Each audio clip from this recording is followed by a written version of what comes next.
তেল খেলে নাকি হার্টের সমস্যা হয়। তো আজকে আমি সিদ্ধান্ত নিয়েছি আজকে যে রেসিপিটা করব সম্পূর্ণ তেল ছাড়া। তো এখানে আমি প্রথমে একটা হার্ড চিকেন নিয়েছি, লেয়ার মুরগি পুরো গোটাটা স্কিন সহ নিয়েছি আমি এখানে, দেখতেই পাচ্ছেন। তো হ্যালো এভরিওয়ান, আসসালামু আলাইকুম। আপনাদের সাথে শেয়ার করতে যাচ্ছি তেল ছাড়া একটা রেসিপি।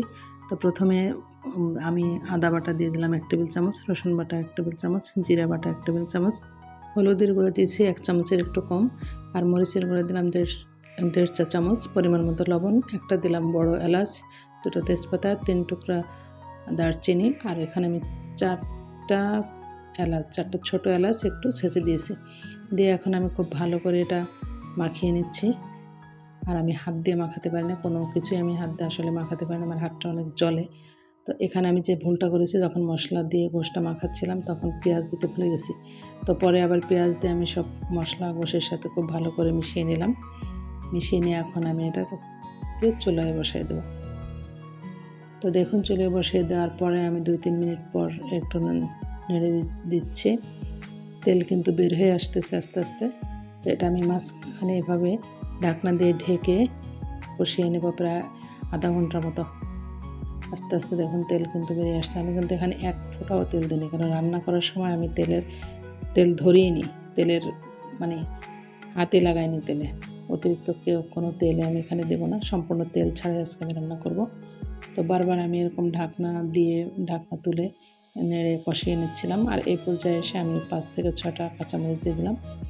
তো কাঁচামরিচ দিয়ে আমি আরও একটু কষিয়ে নেব, যেহেতু আমি অতিরিক্ত তেল দিইনি। তো সেজন্য আমি খুব ভালো করে কষিয়ে নেব, যাতে কষে থেকে পুরো তেলটা ছেড়ে দেয়। তো দেখতেই পাচ্ছেন পুরো তেলটা ছেড়ে দিয়েছে। এই পর্যায়ে এসে আমি পেঁপে দিয়ে দিলাম। এখানে কিন্তু আমি আলু ব্যবহার করিনি, পেঁপে দিচ্ছি, কারণ আপনারা যারা রান্না করেন আমরা সবাই জানি যে পেঁপে দিলে কিন্তু পেঁপেতে তেল খায়। তারপরেও দেখবেন যে অনেক তেল বের হয়েছে গোশ থেকে। তো পেঁপে দিয়ে একটু কষিয়ে নিয়ে আমি এখন ঝোলের পানি দিয়ে দেবো। আর 4টা রসুন আমি এখানে দিয়ে দিলাম, দেশি রসুন দিয়ে আমি এখন প্রেসার কুকারে ঢাকনা দিয়ে ঢেকে 3টা সিটি দিছি। 3টা সিটি দিয়ে ভাপটা বের হয়ে যাওয়ার পরে আমি ঢাকনা খুলে দিলাম। দেখুন লুকটা কত সুন্দর, কালারটা কত সুন্দর আসছে।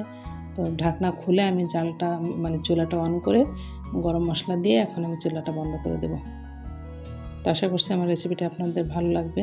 আর ভালো লাগলে প্লিজ আমার চ্যানেলটাকে সাবস্ক্রাইব করবেন, এবং ফেসবুক পেজে যারা দেখছেন তারা পেজটাকে ফলো করবেন। আর অবশ্যই আমার রেসিপিটা কেমন হলো কমেন্টে জানাবেন।